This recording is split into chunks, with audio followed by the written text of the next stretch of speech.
some thoughts while we watch an ad. This is just a quick video. It's basically my thoughts on YouTube Red. I don't know how long this video is gonna be. I'm hoping it to be like less than 5 minutes, but it's just some short thoughts on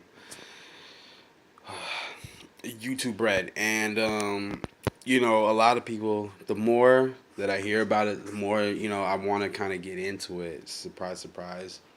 Damn, I didn't even know he took that down. This is personal. All right, so whatchamacall. So yeah, my thoughts on it is like basically, long story short, is it worth it? No, but it could be one day. And here's how. Like a quick kind of like how it could be worth it, because here's my thing on it, right? YouTube. I use YouTube a lot. I'm using it right now. When I had a Chromecast, even before that, like when you get various, YouTube is a thing where it's like before it was kind of like closed down, locked down in your computer, and then your phone. You know what I mean? That's basically like how people consume the majority of YouTube. But I think media connoisseurs, I'm not gonna say such as myself, but just people that like media in general, the ones that kind of like watch YouTube. I don't want to say on a different level, but you know, people that watch YouTube on big screen. People that like to watch not only like created content, but like a lot of the media, a lot of like, I don't want to say TV, but episodic content that used to be like YouTube, like a lot of like up and coming film people would like put their episodic content on YouTube before like kind of branched out, and then you kind of saw that explosion of media and where people can get their stuff on different platforms like Amazon Studios or what have you. Like before that, it basically YouTube and Vimeo were the only outlets you could really go if you had like a low budget series and you wanted people to kind of watch it. You know what I mean? And what happens is people become fans of that. People watching it, and they know that YouTube and Vimeo and sites like that is the only place they can get that type of stuff, and they like it. Like I would say, like a good example is, what is it, that Rocket Jump High School, the video game High School by Rocket Jump or something like that. Like there were a lot of like situation comedies. Like people would make scripted comedies that looked like kind of like college films, but maybe a step above. And stuff like that. People really like that stuff, and they go to YouTube to watch it. And like I said, it when you expand your YouTube experience beyond a computer and a phone, that's where you kind of like, um, that's where you kind of see the value in YouTube and stuff like YouTube Red. Also, like what they done with YouTube Music, that's cool because there's a lot of music that you can only get on YouTube, like remixes, and again, producers that start out, and there's just stuff that you can only get on YouTube. You know what I mean? Let's just be honest.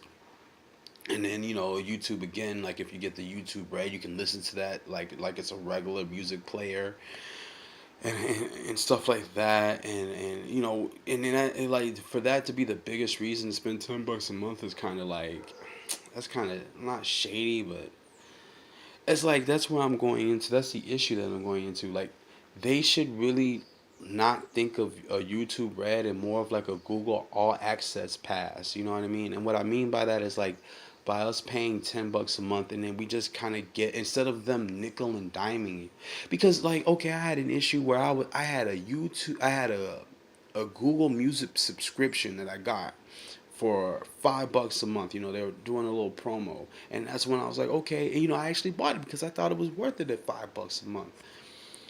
Then I get a Chromecast and I get a free trial, like a 21-day free trial to YouTube Red. So why is my free trial running concurrent with my paid for Google subscription, Google Music subscription?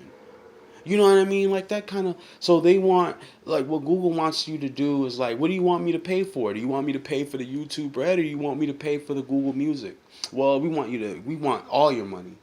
That's what Google is saying. We want you to pay for that, and then we want you to pay for YouTube Red, and we want you to pay for Google Drive, and we want you to pay for. It's like, you nickel and dime, and then you lose out on all the money. You know what I mean? What they should do is consolidate that. Wow. It's got a baggy. Put that down. Give it to me. Give it to me.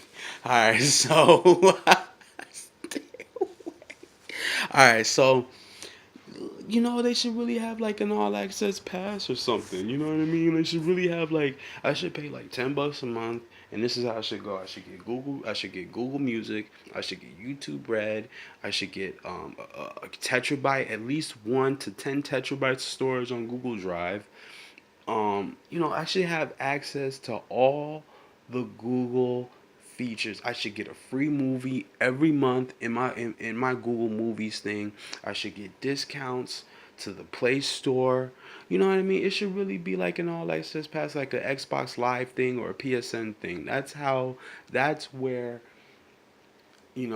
that's where the value comes in. Don't nickel and dime me and then tell me I should pay for YouTube Red and Google Music when it's basically like, what the fuck? So, that's just my quick thoughts on it. And, like, I'll have more thoughts on subscription services in general, which ones are worth it, which ones you should pay for, which ones you shouldn't pay for. And that's how we're gonna roll. That's how we're gonna roll. You know what I mean? Shout outs to Gilbert. Shout outs to Kobe on 60. I mean, come on, man.